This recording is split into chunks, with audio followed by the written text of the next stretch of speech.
साथियों, जय भीम, जय भारत, जय संविधान, जय मंडल, जय जोहार, जय जवान, जय किसान, जय विज्ञान और बहुजन समाज में जन्मे सभी संतों, गुरुओं और महान पुरुषों को मैं नमन करता हूं।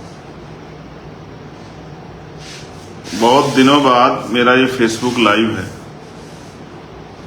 और ये फेसबुक लाइव महत्वपूर्ण है।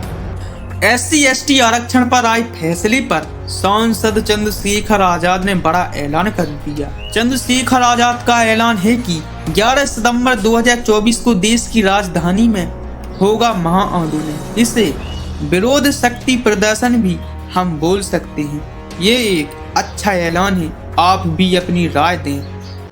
अगर ये महत्वपूर्ण नहीं होता तो शायद मैं इस फेसबुक लाइव को नहीं करता। मुझे आशा उम्मीद है कि मेरे साथी इस लाइव को खुद तो सुनेंगे, लेकिन अपने परिवारों, अपने साथियों, अपने दोस्तों, रिश्तेदारों, बुद्धिजीवी वर्ग, कर्मचारी वर्ग और गांव देहात में रहने वाले आखिरी साथी तक पहुंचाएंगे। आज मेरे कंधों पे जिम्मेदारी है कि सरकार द्वारा कमजोर वर्गों के हितों के खिलाफ जो षड्यंत्र हो रहे हैं, मैं उन षड्यंत्रों को समझूं और उनको रोकने का काम करूं, अपने लोगों के हितों की रक्षा करूं। ये भी सत्य है कि मैं अपनी तरफ से पूरा प्रयास, पूरी कोशिश इसके लिए कर भी रहा हूं। अब जो वर्तमान की स्थिति है, आज हम लोग उस पर चर्चा करने के लिए और जो हो रहा है उसको जिस तरह मैं समझ रहा हूं उस तरह आपको समझाने के लिए आज आपके बीच उपस्थित हूं। माननीय काशीराम साहब ने कहा था, अगर मुझसे गलती हो जाए तो आप लोग गलती मत करना। हमारे बीच में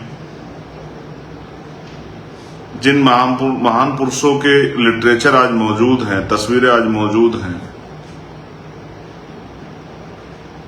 उन महान पुरुषों को महान इसलिए माना गया कि उन्होंने समय समय पे सही डिसीजन लेके समाज के हितों की रक्षा की और समाज को दीर्घभ्रमित होने से बचाया, समाज को सही रास्ता दिखाया। हम वर्तमान में दलित और आदिवासी वर्ग में एक हलचल है और वो हलचल जो है इसलिए है कि उनको कुछ को ये महसूस हो रहा है कि उनको कुछ मिलने वाला और कुछ को ये महसूस हो रहा है कि उनका कुछ जाने वाला। तो जब किसी को कुछ पाने का अवसर मिलता है, उम्मीद होती है, तो उसके अंदर भी इच्छा जागृत होती है और जिसको खोने का डर होता है उसके अंदर भी भय पैदा होता है। मैं जब अपनी बात को शुरू करूंगा तो एक नारा लगता था, जिसकी इतनी संख्या बारी उसकी उतनी हिस्सेदारी, और एक और नारा लगता था, अर्जक संघ के लोग लगाते थे,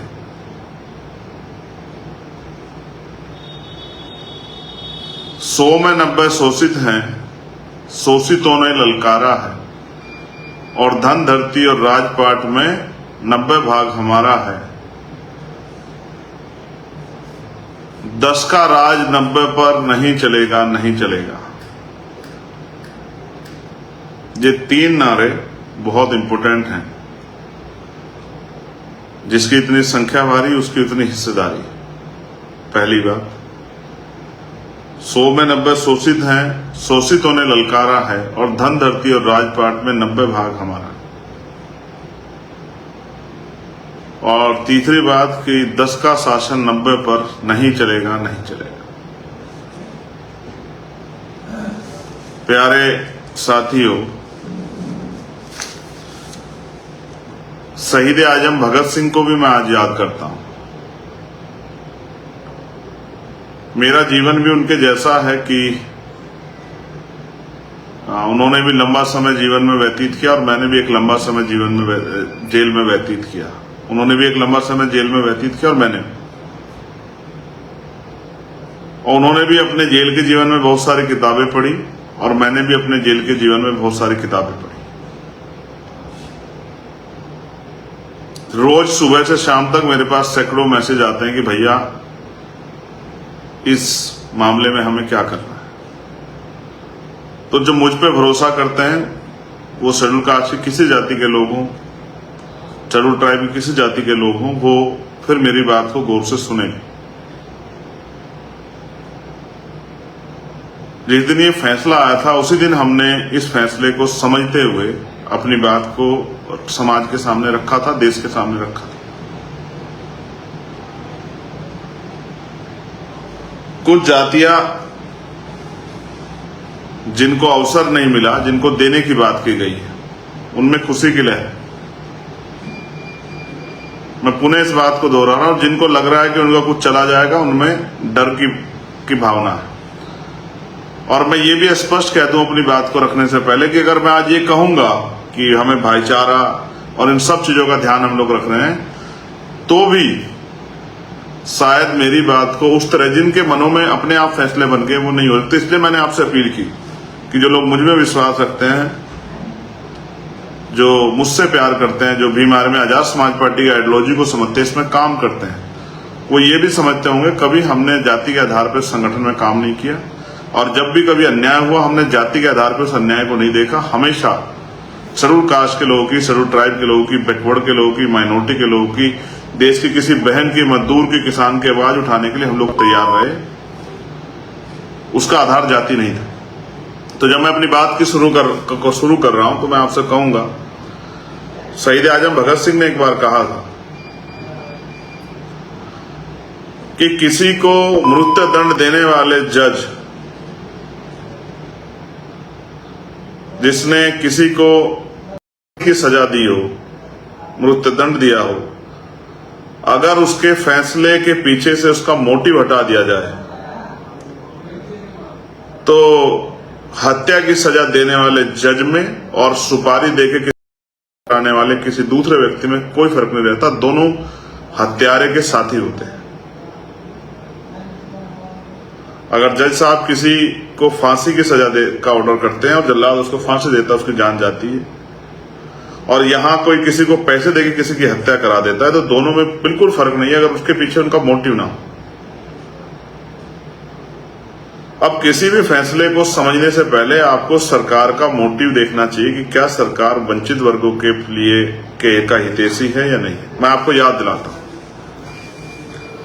अब से लगभग 2 साल पहले मैंने गोरखपुर में एक प्रेस कॉन्फ्रेंस की और हमारे वो साथी जो समर्थन और विरोध कर रहे हैं वो जरूर अगर सर्च करेंगे तो उनको मिल जाएगा। प्रेस कॉन्फ्रेंस क्यों थी? प्रेस कॉन्फ्रेंस लिए थी कि हमने रिसर्च किया, चर्चा की और हमने महसूस किया कि उत्तर प्रदेश में शेड्यूल कास्ट की 66 जातियां हैं। उनमें से बहुत कम जो हैं वो नजर आती है, लेकिन एक बड़ी संख्या उन जातियों की जो नजर नहीं आती। इसलिए हमने मांग की कि जब सुप्रीम कोर्ट ने EWS यानी कि इकोनॉमिक वीकर सेक्शन यानी कि आर्थिक रूप से कमजोर वर्ग के लोगों के लिए 10% आरक्षण की सरकार की व्यवस्था को सही माना, तो उनको चाहिए कि वो आरक्षण की सीमा बढ़ा दें, क्योंकि शेड्यूल कास्ट की आबादी लगातार बढ़ रही है और पिछले लंबे समय से जातिगत जनगणना भी नहीं हुई, तो वो आरक्षण की सीमा बढ़ा दें और इन जातियों को अलग से 5% आरक्षण की व्यवस्था कराएं। और अगर हमारे अपने भाइयों को 5% आरक्षण मिलेगा तो हमें इसके लिए कभी तकलीफ नहीं होगी। और मैं तो कह रहा हूं 5% ही नहीं 10% देना चाहिए जिनको अवसर नहीं मिले। दूसरा, हमने यही बात पिछड़े वर्ग के जातियों के लिए भी कही कि पिछड़े वर्ग की आबादी 52% है और मैं आपको चरित्र बता रहा हूं, सुप्रीम कोर्ट का, जिस सुप्रीम कोर्ट के ऑर्डर पे हमारे लोग जो हैं चर्चा कर रहे हैं, उसी सुप्रीम कोर्ट ने पिछड़े वर्ग के लोगों को 52% आबादी के बाद 27% रिजर्वेशन दिया। उसमें भी क्रीमी लेयर की एक सीमा लगा दी और फिर उस आरक्षण व्यवस्था को चालू किया, लेकिन आज तक भी कभी उसको मॉनिटरिंग नहीं किया। तो इसका जवाब मैं आगे वो आपको दूंगा कि क्या स्थिति है। तो इसलिए मैंने, क्योंकि आंकड़ों पे बहुत बात हो रही है, तो मैंने इसलिए कहा कि उन जातियों को भी, जो जातियों को अवसर नहीं मिला है, उनको भी 15%, जबकि बैठता तो 25% है, लेकिन 15% अतिरिक्त आरक्षण जो है 27% से अलग पिछड़े वर्ग की जातियों को, उन जातियों को जिनको अवसर नहीं मिला, उनको चिन्हित करके दिया जाए। ये बात मैंने उस पीसी में रखी और अपनी पार्टी के लोगों से कहा कि हम, जो हमारी पॉलिसी है वो जनता को पता होनी चाहिए।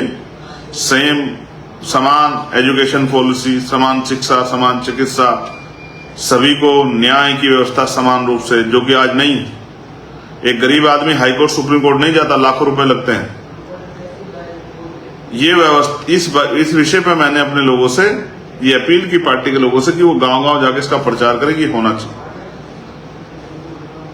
ये हमारी 1.5 साल 2 साल पहले जब इस पे कोई चर्चा नहीं होती, तब ये हमारी दृढ़ संकल्प और इच्छा शक्ति थी कि ये होना चाहिए, उन लोगों को लाभ मिलना चाहिए। और अब संख्या के आधार पर आरक्षण व्यवस्था कर देनी चाहिए, जिसकी इतनी संख्या है उतना आरक्षण का लाभ उसको मिलना है, उतने लोग उनके प्रति तो उनका होना चाहिए। ये हमारा सामाजिक न्याय के प्रति हमारा दृढ़ संकल्प भी है और हम इसके प्रति, ये महापुरुषों की बात है, इसके प्रति हम लोग जो हैं मेंटली प्रिपेयर भी। साथ साथ अभी जब आपने मुझे पार्लियामेंट में सुना, जब ये ऑर्डर भी नहीं आया था, तो मैंने एक मांग की, जो मैंने प्राइवेट मेंबर बिल लाके की, पढ़े लिखे लोगों ने सुना हो, कि निजी क्षेत्रों में, क्योंकि सरकारी नौकरियां लगभग खत्म हो गई है, सरकारी पूरा डिपार्टमेंट प्राइवेट कर दिया है, सरकार बड़े पैमाने पे लेटरल एंट्री कर रही है, संविदा है, आउटसोर्सिंग है, ठेकेदारी है, तो बड़े पैमाने पे सरकारी नौकरियां लगभग खत्म हो गई है। तो अब समय आ गया है कि निजी क्षेत्रों में आरक्षण की व्यवस्था SC, ST, OBC के लोगों को कराई जाए। ना मैंने किसी एक जाति की बात की, ना एक धर्म की बात की, मैंने SC, ST और OBC के लोगों के लिए बात की। ये मेरा सामाजिक न्याय के प्रति मेरा दृष्टिकोण है। शायद मेरी इतनी बड़ी मांग हमारे इतने बड़े SC, ST, OBC समाज को नहीं थी। ये मांग मैंने ना अपने परिवार के लिए की, ना जिस जाति में मैं जन्मा हूं उसके लिए की, ना ही सिर्फ शेड्यूल कास्ट के लिए की। ये मांग मैंने शेड्यूल कास्ट की सभी जातियों के लिए, शेड्यूल ट्राइब की सभी जातियों के लिए और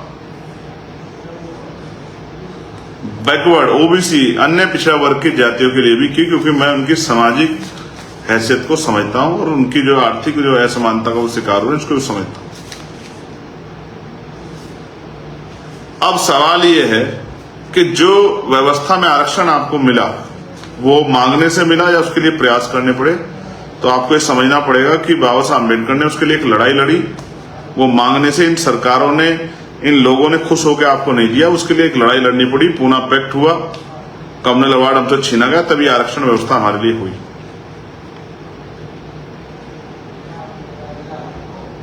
ये किसी ने दया करके आपको नहीं दिया। जुडिशरी जिनको कहा जाता है कि वो न्यायप्रिय हैं, कभी उन्होंने जो एट्रोसिटी शेड्यूल कास्ट के लोगों पे होती है, कभी उन्होंने उसको स्वतः जो उसका संज्ञान नहीं लिया, जब तक वो बहुत बड़ा विषय नहीं होगा। और उसका उदाहरण मैं आपको बताता हूं कि जब कई मामलों में सुप्रीम कोर्ट ने सु मोटो लिया, स्वतः संज्ञान लिया, लेकिन हाथरस के मामले में जब हम लोग लगातार संघर्ष करते रहे, हाथरस के मामले में जब हमने बहुत पूरे देश में संघर्ष करा, दुनिया में जो लोग रविदास धर्म के लोग रहते हैं मुझसे अटैच करते हैं, मैंने उनको कई जगह जो है भारतीय दूतावास पे जो है, जर्मनी, कनाडा, ऑस्ट्रिया, ऑस्ट्रेलिया, ऐसी कई जो है कंट्रियों में जब मैंने उनसे कहा कि आंदोलन की अपील की कि हमारी बेटी के साथ ये, बहन के साथ ये हुआ, तब जाके हाई कोर्ट ने सुमोटो लिया और सुप्रीम कोर्ट के में जब आया मामला तो सुप्रीम कोर्ट ने कह दिया कि हाई कोर्ट इसको अपने आप सुनेगी। ये मैंने जुडिशरी का बताया। लेकिन सवाल ये है कि जुडिशरी में मैंने मांग की कि कॉलेजियम सिस्टम खत्म करके वहां भी SC ST OBC के लिए रिजर्वेशन की व्यवस्था कराई जाए, all India judicial service commission बनाए। वो वहां मैंने एक जाति के लिए मांग नहीं की, वहां भी मैंने SC ST OBC के लिए मांग की। और वहां तो मैंने सामान्य जाति के बच्चों के लिए भी की, क्योंकि वहां तो एक इस तरह का पिंजरा है कि उसमें कुछ ही परिवारों तक वो सीमित है, उससे नीचे नहीं जा सकते।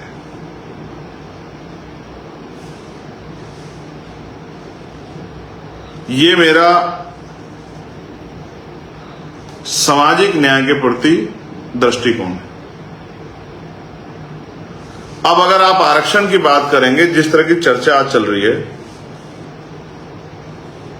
तो मैं आपसे कहूंगा कि अगर सुप्रीम कोर्ट या सरकारें हमारे हितों के प्रति, हमारे अधिकारों के प्रति इतनी सचेत होती, तो अगर आंकड़ा आप उठा के देखोगे क्लास 1 से लेकर क्लास 4 तक का, तो 15% जो रिजर्वेशन शेड्यूल कास्ट के लोगों को मिला है, उनमें से अभी 4% के लगभग पूरा हुआ है। उनकी लगभग 11% सीटें 4.25 के लगभग पूरा हुआ है। 10.75% सीटें उनकी अभी खाली हैं। जो सुप्रीम कोर्ट हमारी बहुत चिंता कर रहा है, उसने कभी इसकी जानकारी नहीं ली। और मैंने ये बात कही कि लक्ष्मणपुर बाथे एक घटना हुई थी बिहार में, जिसमें 50 शेड्यूल कास्ट के लोगों की हत्या की गई थी। तलवार की नोक पर जो है महिलाओं के।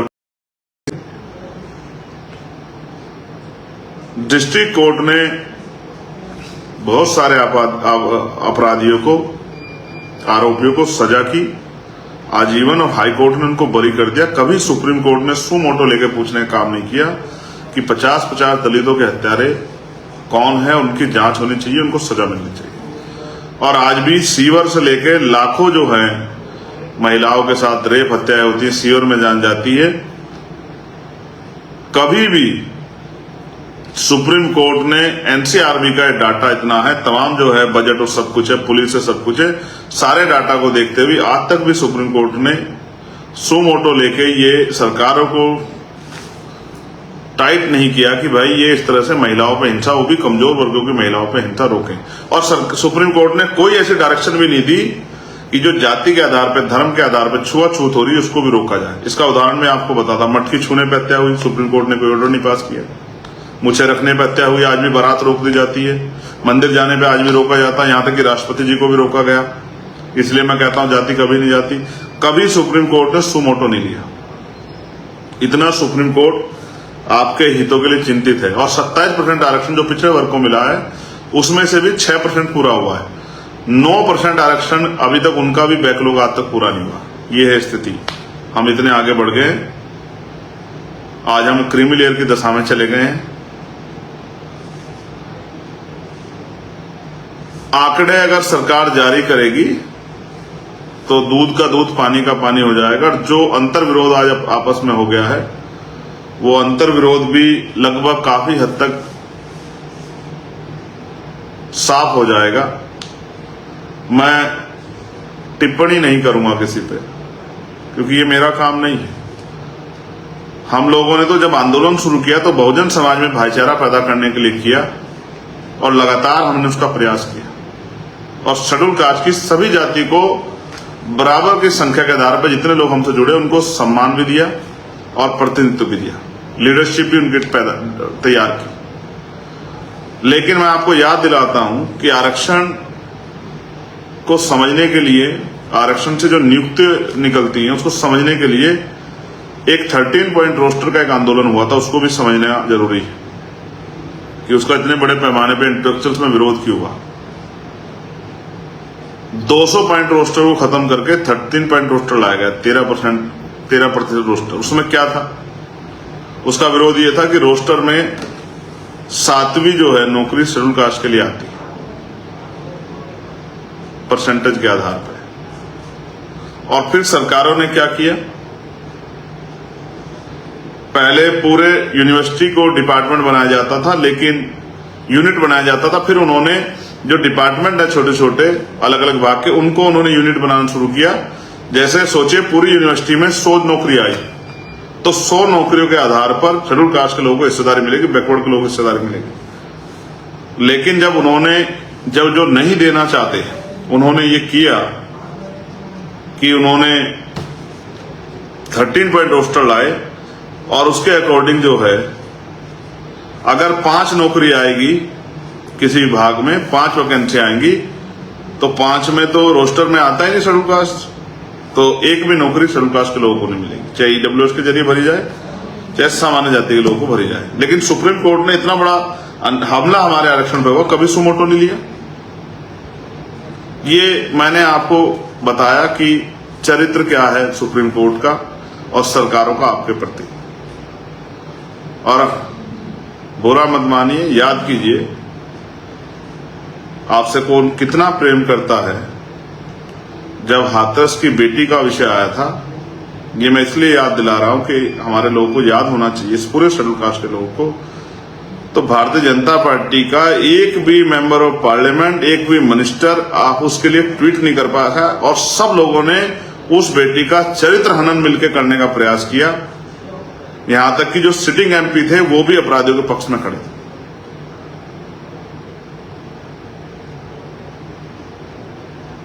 समझदार लोग मेरी बात को समझेंगे कि मैं क्या कहना चाहता हूं।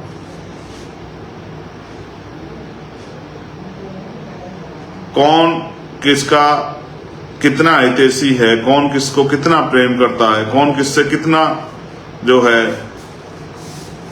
कौन किसको कहां देखना चाहता है, कौन किसका कितना सहयोग करना चाहता है। पिछले नेताओं का पर मैं टिप्पणी नहीं करूंगा,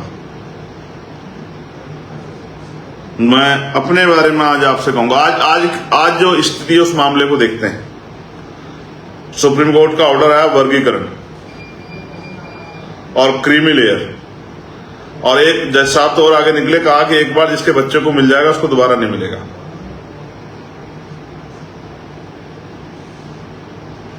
अब क्रीमी लेयर पे जब क्रीमी लेयर की बात आई, तो क्रीमी लेयर का नुकसान शेड्यूल कास्ट की सब जातियों को होता, चाहे वो सफाई कर्मचारी में नौकरी लगाओ, या वो जो एक लाइन और उन्होंने कही कि जिसको एक बार मिल गया, चाहे वो 4th क्लास की नौकरी में लगाओ या क्लास 1 की, इसका नुकसान सबको होता।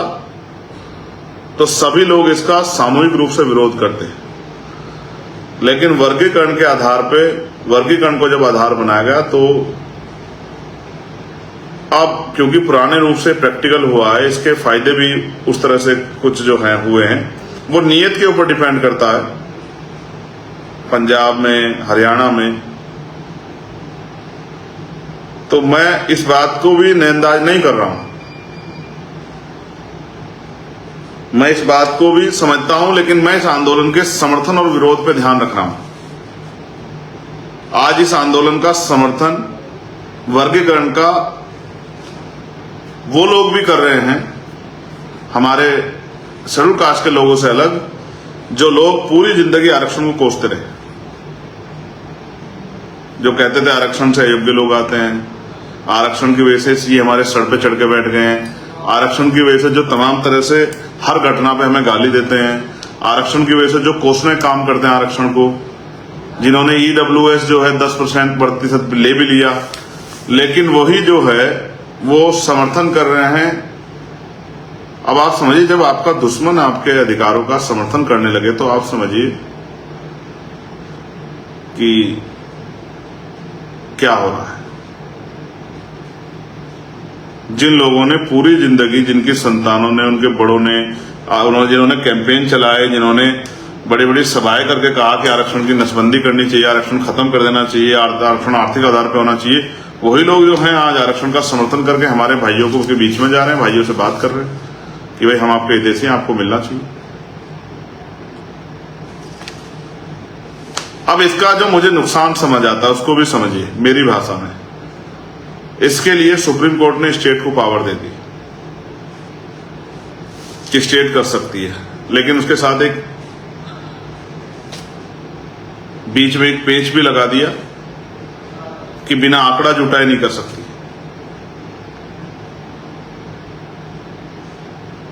आंकड़े कैसे जुटेंगे? जब जातिगत जनगणना होगी। भाई जब तक जातिगत जनगणना नहीं होगी तब तक तो आपको कैसे पता लगेगा किसको कितना लाभ मिला है? तो पहले आप जातिगत जनगणना कराएंगे। इसके लिए मेरे पास एक और उदाहरण है।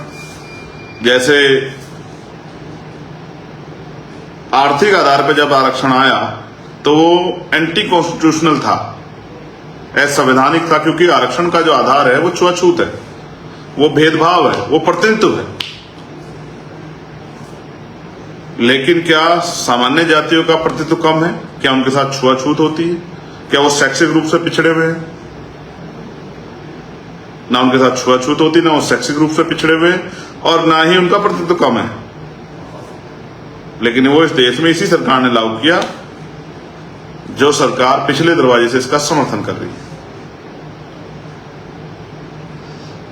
तो मेरा कहना यह है कि इसका सबसे बड़ा नुकसान मुझे नजर आता है वो ये, स्टेट को अगर पावर दोगे तो स्टेट जैसे उत्तर प्रदेश में मुलायम सिंह जी की सरकार में 17 ओबीसी की जातियों को शेड्यूल कास्ट में जोड़ दिया गया, फिर सुप्रीम कोर्ट ने उसको रोक दिया, और भी कई सरकारों ने इस तरह का प्रयास किया।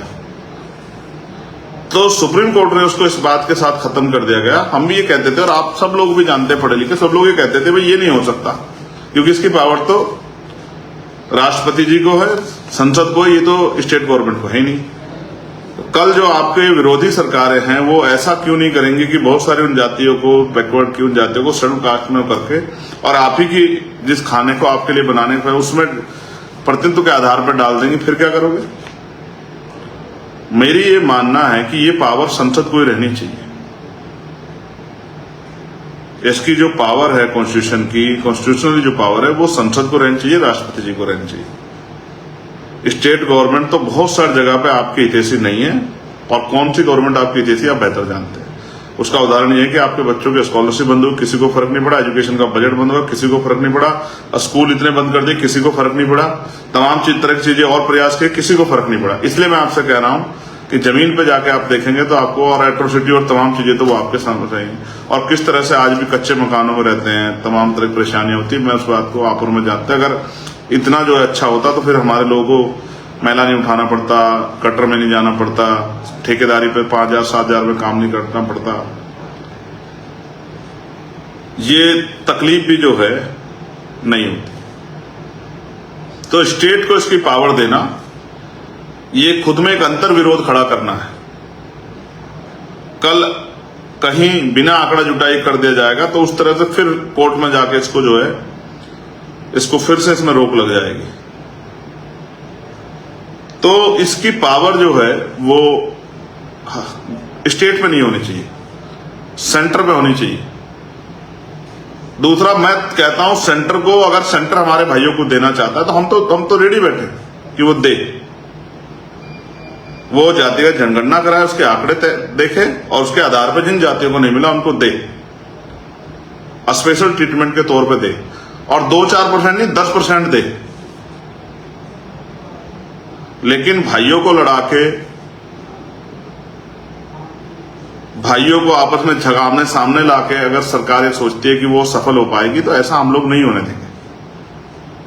बड़ी मुश्किल से ये इस तरह की एकता जैसे हालात बने, वो भी तब बने जब पूरी कम्युनिटी पे, पूरे शेड्यूल कास्ट शेड्यूल टाइप पे हमला हुआ SC/ST एक्ट में, तब जाके ये एकता क्यों बने जब मार पड़ी। उससे पहले भी बहुत एकजुट नहीं थे, लेकिन उस दिन एहसास हुआ कि हम एक ही परिवार है। तो मैं तो कह रहा हूं अगर सरकार देना चाहती है, आंकड़े जुटाए, जातिगत जनगणना कराए, और 10% कम से कम जो है हमारे उन भाइयों को जिनको अवसर नहीं मिला उनको दे। हम तो सामाजिक न्याय के सबसे बड़े समर्थक हैं। आप जल्दी से जातिगत जनगणना, आप देखिए सरकार जातिगत जनगणना करा सकती है नहीं करा सकती है, ये आपके और मेरे सामने है। इसमें आपको पता लग जाएगा कि कौन सी पार्टी जातिगत जनगणना की हितैषी। भाई बिना जातिगत जनगणना कराए कैसे करा दो? ये तो सुप्रीम कोर्ट ने उसमें लगाया कि जातिगत आंकड़े जो इकट्ठा करे और आंकड़े इकट्ठा करके फिर करे। तो मैं तो कह रहा हूं सरकार जातिगत जनगणना कराए। हम तो इस बात को मानते हैं कि जातिगत जनगणना हो, सब कुछ ओपन हो, दूध का दूध पानी का पानी हो जाए, जिसको इतना मिला सब पता लग जाए। क्या 15% पूरा हुआ आज तक ये भी जानकारी हो जाए। तो ये जो भ्रम फैलाया गया है, तब जैसे ये कहा जा रहा है कि किन जातियों ने ज्यादा खा लिया वो कर लिया, तो मैं मानता अगर 15% उन जातियों के पास 15% पूरा मिल रहा होता और उनमें वही जातियां होती तो मैं मान लेता कि भाई वो ज्यादा खा रहे हैं। लेकिन जब पूरा ही 4% हो रहा है, 5% तक पहुंच रहा है, तो 9% उसमें जब अपने लोग जो हैं वो भरे जा रहे हैं, क्योंकि बैकलॉग तो लगातार धीरे धीरे पूरा कर रही है सरकार, ईडब्ल्यूएस और तमाम तरह के लिए। तो इसलिए ये आधार जो है वो निरर्थक हो जाता है जब मैं इसको देखता हूं। दूसरा, अब उकसाने वाली बातें कही जा रही हैं एक दूसरे को, मैं उन पर भी टिप्पणी करूंगा जो कह रहे हैं कि भाई जो वंचित वर्ग की जातियां वो हैं कि भाई इनमें पढ़े लिखे लोग नहीं है, ये नहीं है, वो नहीं है, एजुकेशन स्वीकार नहीं किया। तो भाई एजुकेशन स्वीकार नहीं किया, आपने कितने लोगों के हाथ जाके पकड़े? कितने लोगों के लिए स्कूल खोले? कितने लोगों के लिए कॉलेज खोले? कितने लोगों के लिए कोचिंग सेंटर खोले? कितने लोगों को बराबर बिठा के पढ़ाना सिखाया कि आप वर्ग बन पाए? बाबा साहब तो आपको शेड्यूल कास्ट बना के क्या आप वर्ग बन पाए? क्या आपने रोटी बेटी का रिश्ता किया?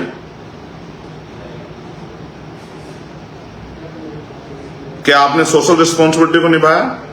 क्या आपने पे बैक टू सोसाइटी किया? इसका जवाब आप पे है।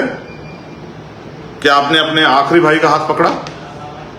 क्या आप उनकी बस्ती में गए, उनके बीच में बैठे, उनकी परेशानी को सुना, समझा, उनके साथ खड़े होने का प्रयास किया, उनकी तकलीफ को अपनी तकलीफ माना? तो जब आप इसको देखोगे तो आपको समझ आएगा हमने तो ये काम किया है। हमारी लीडरशिप ये बात जानती है, लोग हमारा करैक्टर इस मामले में जानते हैं, हमारा कार्य जानते हैं, लेकिन और किसी संगठन में इतनी हिम्मत नहीं हो पाई कि वो अपनी जाति से बाहर निकल के इस काम को कर पाता। तो इसलिए मैं कह रहा हूं कि बहुत सारी साजिशें हो सकती हैं। आपको एक दूसरे भाई के आमने सामने कर दे जाए, उसमें उधर से कुछ सरकार के लोग, विरोधी लोग, अन्य संगठन लोग घुस के हम एक दूसरे के साथ खड़ के पे हमला कर दें। ऐसी स्थिति हो जाए कि एक लंबी खाई खिंच जाए, इतनी लंबी खाई खिंच जाए कि भाई भाई की शकल ना दिखे, भाई भाई को विरोधी समझ बैठे। हमें तो अवसर नहीं मिला, लेकिन जब हमें अवसर मिलेगा तो हम तो खुद करके दिखाएंगे कि किस तरह से अपने भाई को जो हासिल है उसको अपने बराबर में लेके आ जाता। हमें तो अवसर नहीं मिला है, हम तो कोशिश कर रहे हैं। हम तो कोशिश करके प्रयास कर रहे हैं कि अगर हमें मौका मिले, और इसके लिए हम राजनीतिक शक्ति इकट्ठा कर रहे हैं, तो हम ये करके दिखाएं। हम अपने भाइयों के बीच में बंटवारा ना करें, लेकिन जो विरोधियों ने हमारा छीन रखा अधिकार, जिसपे हमारा अधिकार बैठता है, जिसपे हमारी रिश्तेदारी बैठते हैं, हम उनसे अपने भाइयों के पास तक अधिकार पहुंचाने का काम करें, ना कि अपने भाइयों में बंदर बाट करके उनको लड़ाने का काम करें। ये काम तो विरोधियों का है, वो अपना काम कर रही है। अब बड़ा सवाल यह आया था कि अभी हरियाणा का चुनाव आज अनाउंस हो गया। मुझे एहसास था, मैंने इसलिए आज का दिन का लाइव रखा था। तो हरियाणा में अब क्या, अब आचार संहिता लग गई, अब कुछ हो नहीं सकता है, मगर आपस में एक दीवार तो खड़ी कर दी गई। वो जो एकता आपकी बनी थी उसको तोड़ने के लिए।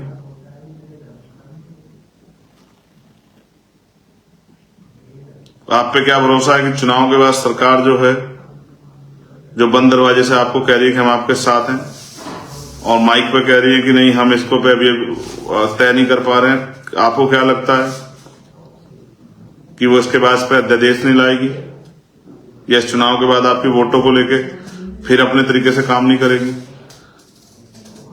ये तो आपको तय करना है। मैं मानता हूं, और मेरी समझ में जहां तक आया है,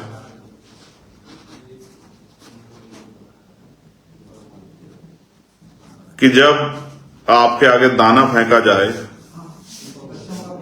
तो शिकारी आपका शिकार करना चाहता है, ना कि आपको पाल पोस के मजबूत करना चाहता है।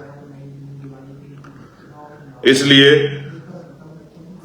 मैं समाज से कहूंगा, अपने शेड्यूल कास्ट शेड्यूल ट्राइब के हर भाई से, कि वो एक दूसरे पे टिप्पणी ना करें, एक दूसरे को बुरा ना कहें और अपने अपने अधिकारों के प्रति संवैधानिक मर्यादाओं में जो संघर्ष वो कर रहे हैं उसको करते रहे। दूसरा, आजाद समाज पार्टी, भीम आर्मी सरकार के षड्यंत्र को समझती है, सरकार की चालों को, साजिशों को समझती है और भविष्य में कुछ ऐसा ना हो जाए उसको भी ध्यान में रख के सचेत है। इसलिए आजाद समाज पार्टी निजी क्षेत्रों में आरक्षण की व्यवस्था की जाए और इसके लिए सरकार को झुकाने का काम, सरकार को मजबूर करने का काम किया जाए और आरक्षण की सीमा बढ़ाई जाए। जिन भाइयों तक नहीं पहुंचा उनको 10% आरक्षण की सीमा बढ़ा के 15% से अतिरिक्त 10% आरक्षण की व्यवस्था उन जातियों के लिए की जाए। ऐसी जो है हमारी सोच है और उसके लिए 11 सितंबर को हम लोग दिल्ली में एक ऐतिहासिक आंदोलन करेंगे। हमें भीम आर्मी आजाद समाज पार्टी की शक्ति पे समाज के बुद्धिजीवी वर्ग के, जो बुद्धिजीवी वर्ग सोच रहा है, मुझसे उम्मीद कर रहा है कि भाई चंद्रशेखर आजाद जो हमारा बेटा है वो हमारे अधिकारों के प्रति क्या सचेत है या नहीं है, या उसको फिक्र है या नहीं है। मैं उन सबसे भी कहना चाहता हूं कि जब तक मेरे शरीर में लहू का आखिरी कतरा है, ना तो मैं अपने भाइयों को लड़ने दूंगा और ना ही मैं इनके अधिकारों को दुश्मन की साजिशों का शिकार होने दूंगा। और जो भी आरक्षण के खिलाफ षड्यंत्र करने का काम करेगा उसको दिन में तारे दिखाने का काम हम लोग जो हैं वो करेंगे और एक बहुत ऐतिहासिक आंदोलन हम लोग 11 सितंबर को दिल्ली में करेंगे। ये खेल बहुत हो गया कि हम लोग 15% में लड़ते रहे। हम लोग 15% में नहीं लड़ेंगे आपस में। हम लोग शेड्यूल कास्ट के लोगों के लिए 25% आरक्षण की व्यवस्था शेड्यूल कास्ट और शेड्यूल ट्राइब के लिए की जाए। इसके लिए हम लोग संघर्ष करेंगे और अपने भाइयों को भी उनका हिस्सा दिला के रहेंगे। मैं आजाद समाज पार्टी, भीम आर्मी और अपने बहुजन समाज से, बुद्धिजीवी वर्ग से कहूंगा कि किसी भी तरह की टिप्पणी अपने भाइयों पर ना करें। कल हमारे भाइयों को जब सरकार का खेल उनकी समझ में आएगा तो उनको एहसास हो जाएगा कि सरकार उनके साथ किस तरह खेल रही थी, सरकार उनकी कितनी हितैषी है और सरकार उनसे वोट के अलावा कोई और मकसद रखती है नहीं रखती है। बहुत सारे लोगों को इतनी बार मौका मिला, फिर भी आज हम इस हालात में क्यों हैं, इसका जिम्मेदार कौन है? नौकरियां इस देश में 2% हैं, जिनमें से 1% करीब निजीकरण की भेंट चढ़ गई हैं। बहुत सा बड़ा सेक्टर प्राइवेट हो गया और बहुत सारे बैंक अभी प्राइवेट सेक्टर में करने के लिए उनको मर्ज करने की तैयारी कर दी। बहुत सारे स्कूल बंद हो रहे हैं। आने वाले समय में कोई कहीं किसी डिपार्टमेंट में सरकारी नौकरी बचेगी, सब सेक्टर प्राइवेट हो जाएगा। तब आपके बच्चे क्या करेंगे, मुझे इस बात की भी चिंता है।